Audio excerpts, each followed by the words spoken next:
There's a new president in office in Maldives. How does the regime change affect India?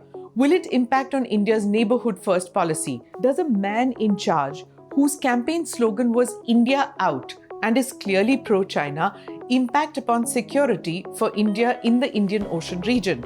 This is Quick Take, your quick guide. I am Smita Prakash.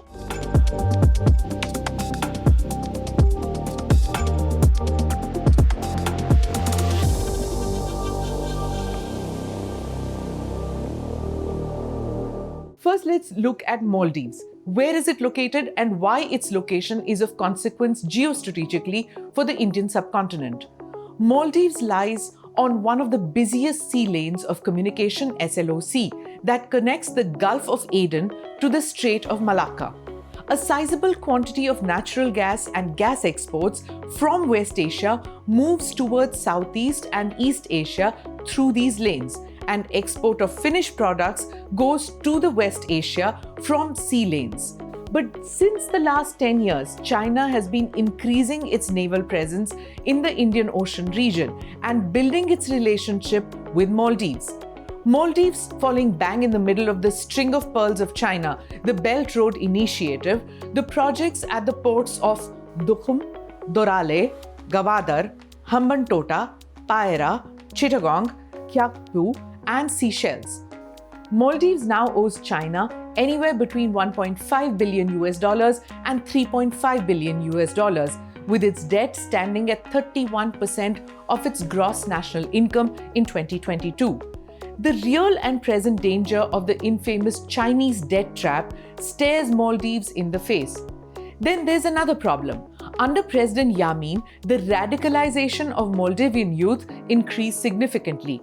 It's not as if India has been watching and doing nothing. India and Maldives share ethnic, linguistic, and cultural ties. There has been constant high-level interactions and cooperation between India and Maldives. In 2021, India became Maldives' third largest trading partner. Bilateral trade between the two exceeded $300 million. Last year, India extended a $100 million line of credit to the Maldives for procurement of defense equipment from India. But now there's a problem. India's diplomatic strategy might have to be modified with Mohamed Muizzu at the helm of affairs in Maldives. Mohamed Muizzu was mentored by the former president of Maldives, Abdullah Yamin, the very same Yamin who was the architect of the India Out campaign in 2021. And now President Muizzu has vowed to get rid of India's small military detachment in Maldives and pardoned his mentor Abdullah Yamin, who's currently serving a sentence of 11 years in prison in a money laundering and bribery case. The new Maldivian president is a staunch China supporter and has promised to increase China's presence in the infrastructural development of Maldives. Maldivian foreign policy is set to make strategic changes. India will have to take that into account. But then it isn't going to be easy for the new Maldivian president to ignore or shut out India. One, India is Maldives' largest neighbor, and it was India that has always been the first responder when any disaster hit the islands.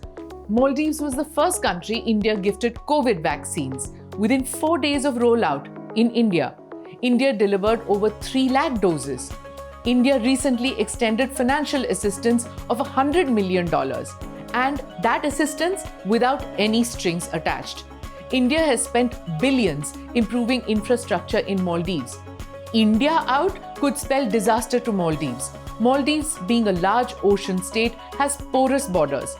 India is developing a key naval facility in Maldives and training Maldivian personnel for its security capacity.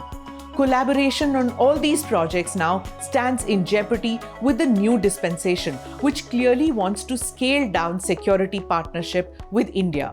Maldives could well be increasing its defense cooperation with the PLA in the weeks to come. There are ripples now in the waters of the Indian Ocean region. This was Quick Take. Jai Hind.